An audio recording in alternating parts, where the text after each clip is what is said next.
ironically, the Unisaw rail was supposed to take over 2 months to get here. So I'm not sure why that is, where they're sourcing it from or what. Honestly, it doesn't really matter because in the end, it only took about 3 weeks before it shipped. So that was really good. So anyways, this is the Unifence rail. This is the new pattern. The new pattern I have on the other Unisaw as well. I really like a couple things about it. Mainly, I like this E-track on the bottom here. The fact that you can run stops off of here. Stops are really cool. The problem is, I can't find any for sale. They're obviously a long discontinued part. So I think I'm probably going to make some up. We'll see how that goes. I'm still looking. I'm still hoping I can find some. But a couple of stops on here that really, it can add some great versatility. This is the section, of course, that the main fence mounts into, and then the fence mounts on the saw through one of these E-tracks. So obviously I went with a short rail. That's actually what I was looking for. There's nothing really fun to talk about here in terms of mounting this on. It's just what you would expect. If I do think of something that might be a tip, I'll record it. Otherwise, I'll just maybe show you a little clip here, throwing it together. We'll also continue on with our alignment stuff. So anyways, it's coming together, right? It's getting close, and it's always a bit of a bummer when something happens where you end up having to get a part at the last minute that you didn't think. And up here in the Great White North, the only thing that we can get instantly is either mosquitoes or snowflakes, generally speaking, depending on the time of year. Everything else, we're used to a week wait for pretty well anything. So it is what it is. Got the Unifence rail on, and got to drill those holes up and go into the larger bolt. The reason I'm going with this kind of thing is just so that I can reach it with an Allen screw. Not a lot of room inside of here for a socket because there are columns inside this box for holding these plates on. If you're doing the same thing, you'll probably want to get some of these Allen head bolts. And then I'm just running a square, an old style square nut inside this T-track that's in here.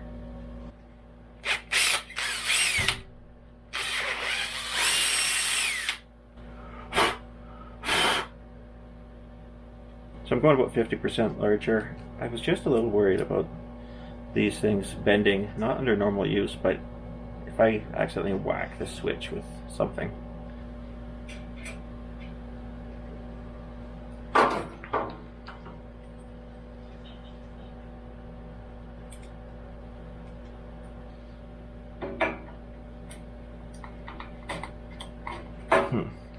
A little larger.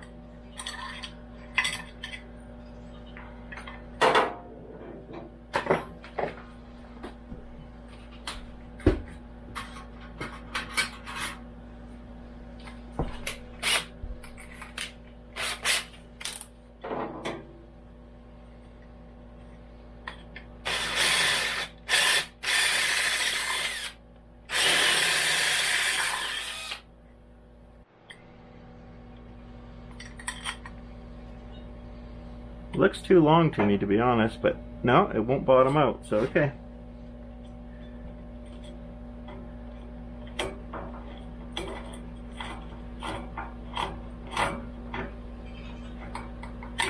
That's good.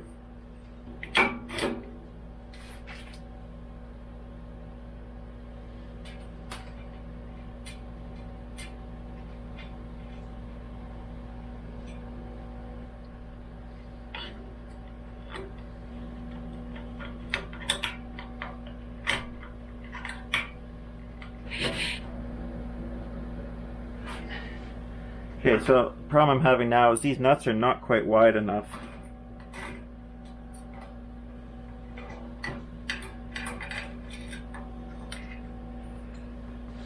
These nuts are 1/4 inch square nuts that I just rethreaded to M6 to fit these bolts.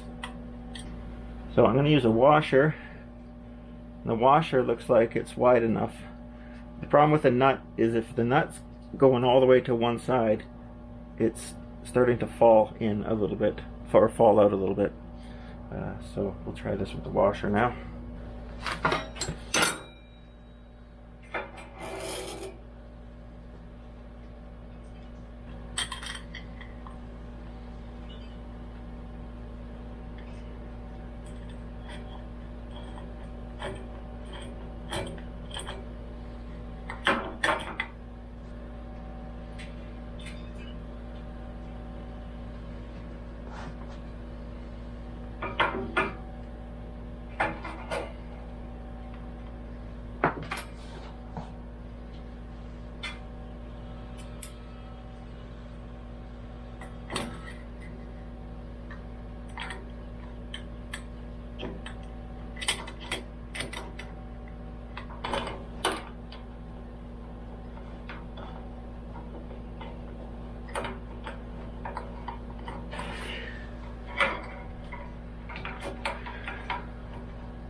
The real nice thing about this T-track system, of course, is it's infinitely adjustable. So I can put it really kind of wherever I feel like trying it, and then fine-tune it.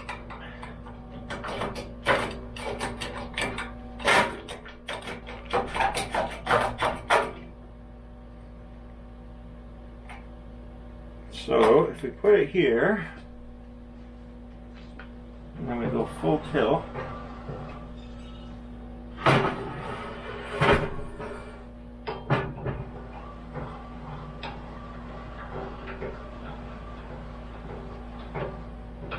will our raised lower handle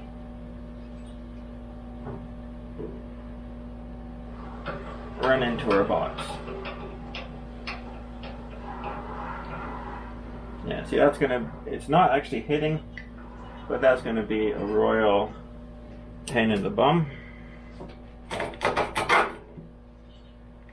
Of course, we want to be able to run our angle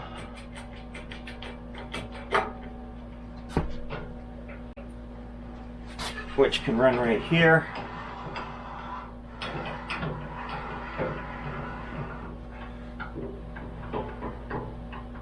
Yeah, that'll work just fine.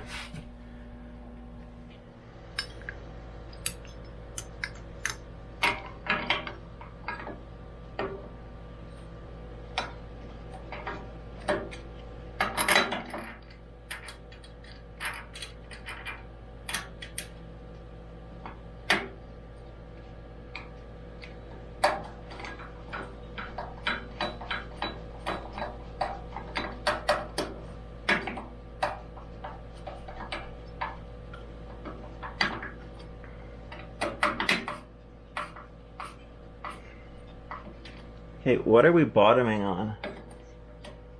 Oh no! Our screws are... Our mounting hardware now is right in line with these screws.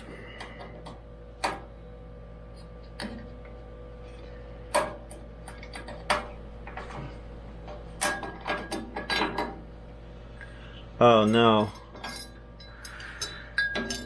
Well, that's more unfortunate, because unfortunately now we just broke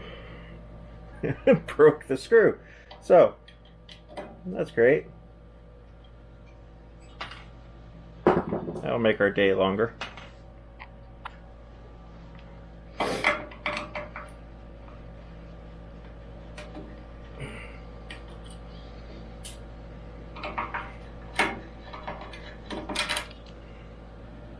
Alrighty, gotta fix that.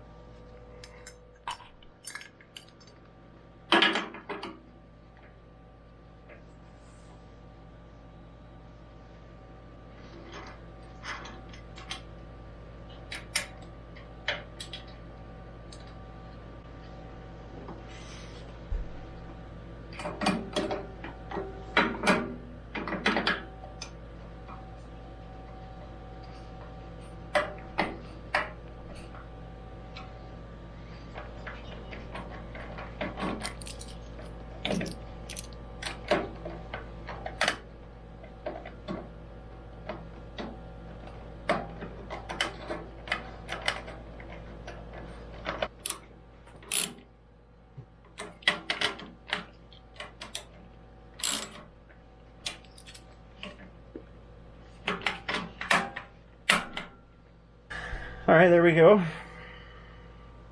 One more step complete.